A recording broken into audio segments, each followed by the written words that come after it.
Hey everyone, Kevin here from River City Graphics. Today we're going to be taking a look at how to use arrays within jQuery. So, let's get started.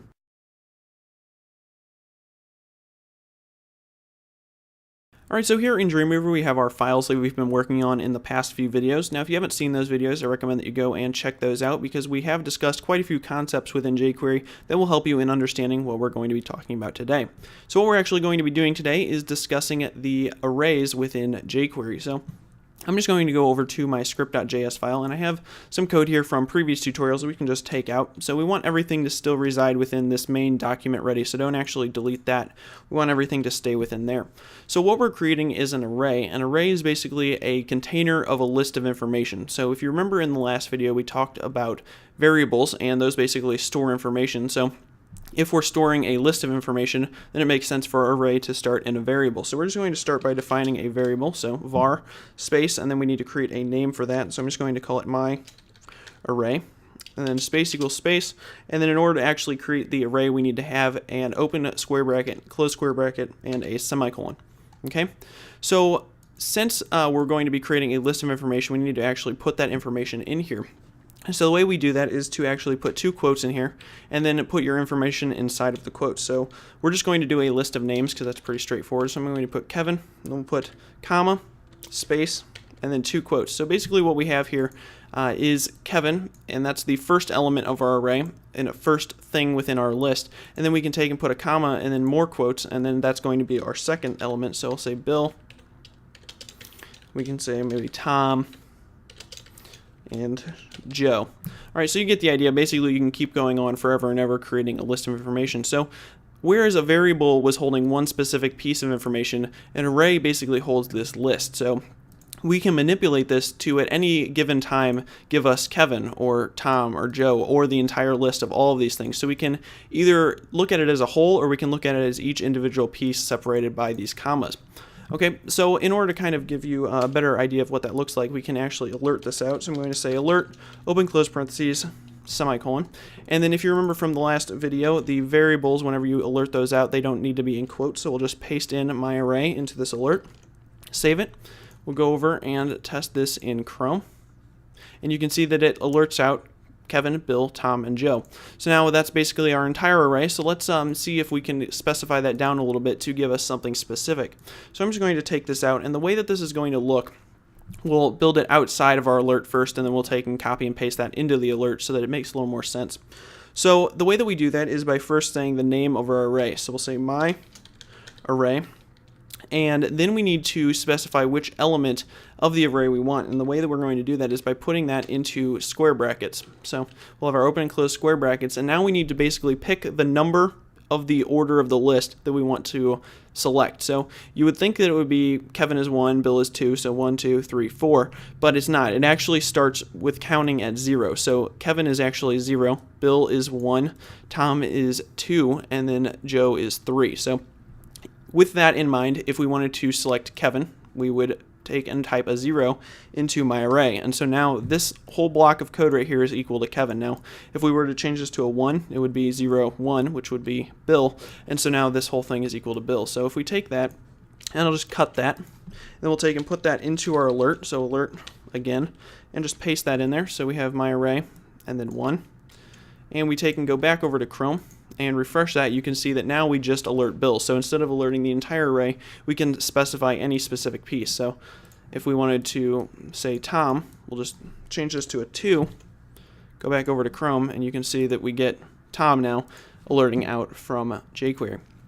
Alright, so in order to make this a little bit more complicated and a little bit more versatile, what we're going to do is take a look at how to use arrays within arrays, which are also called nested arrays. So I'm just going to take and delete that out, and what we're going to do is simplify this down to, and then kind of build up with it. So I'm going to take and delete out everything except the name Kevin from our array, and we can even change our name of our array to my nested array so that we know what we're working with. So the way that nested arrays work are basically the same syntax as regular arrays, except that they're within each other. So in order to create an array within an array, we need to put more square brackets. So we need to put square brackets around this Kevin here. So before this quotation mark and after this quotation mark. So now what we can do is put another comma, and we can put some more brackets, another comma, some more brackets. And so now you can see that we have an array here, we have an array here, we have an array here. And so now within each of those, then we have our other array. So let's say that we wanted to have some information about Kevin. So after the quotation marks, we can take and put some more quotes. So comma and some quotes, and then we'll just say maybe a descriptive word, so we'll say cool, and then we can take and come over here, and so within our second array, we're going to take and say Bill, comma, more quotes. Now awesome. Now I am going to go back and explain this a little bit, so if you're feeling a little lost right now, don't worry, we're going to take a look at this again. So we'll say Tom is fantastic, okay?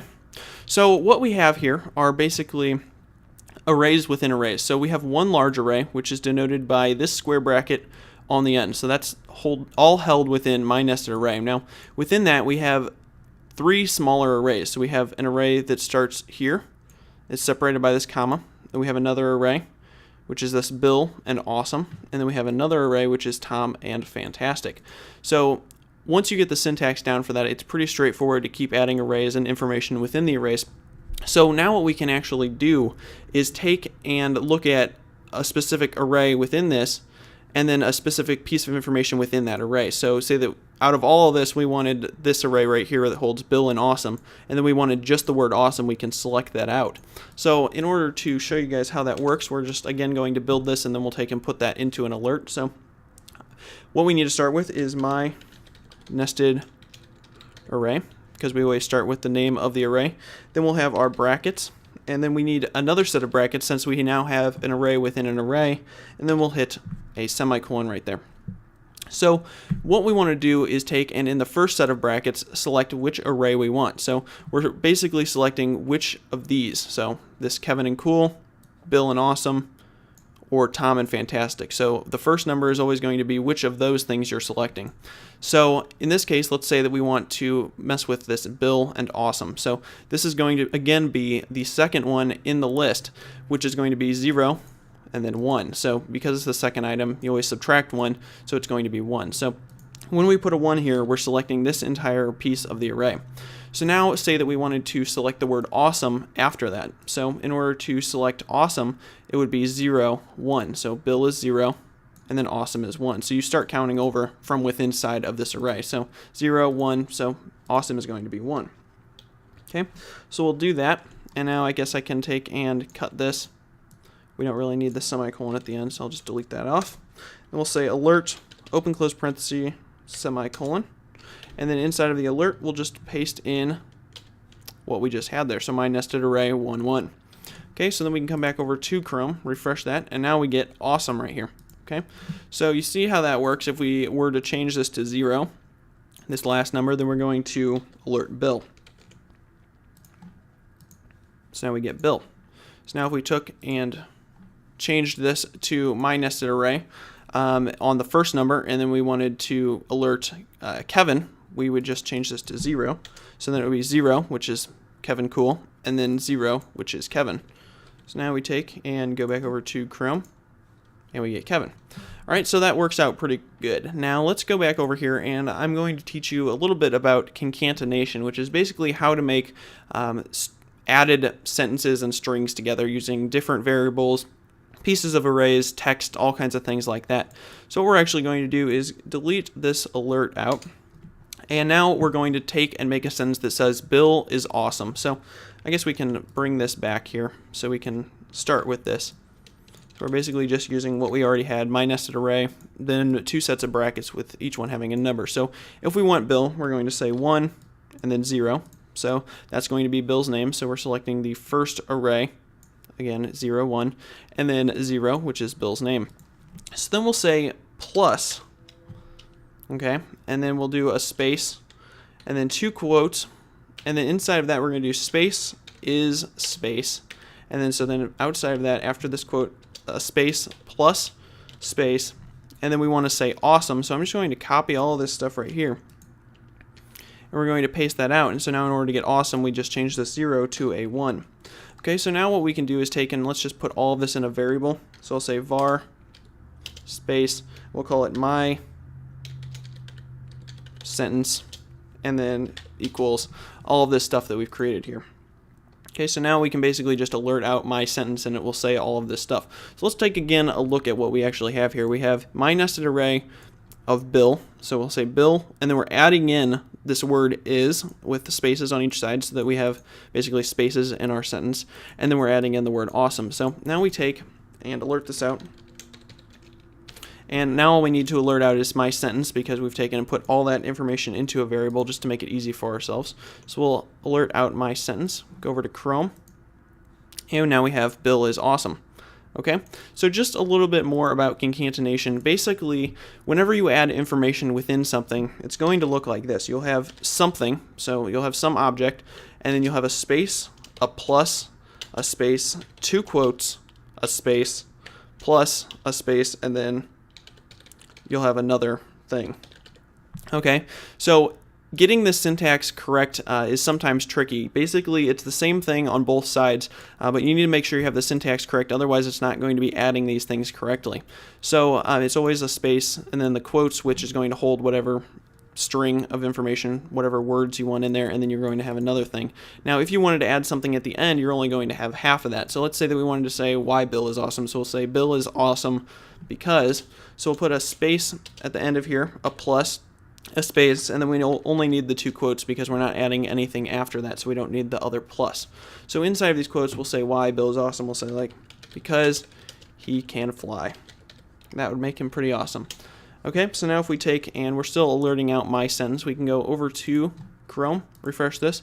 Now, Bill is awesome because he can fly. Now, you'll see that awesome and because are spaced together. We don't have a space there because what we need to do is make sure that we put in a space right here at the beginning of because, so that when this butts right up against this word awesome, then it'll have a space in there because it basically, concatenation puts them all together unless you specify that space.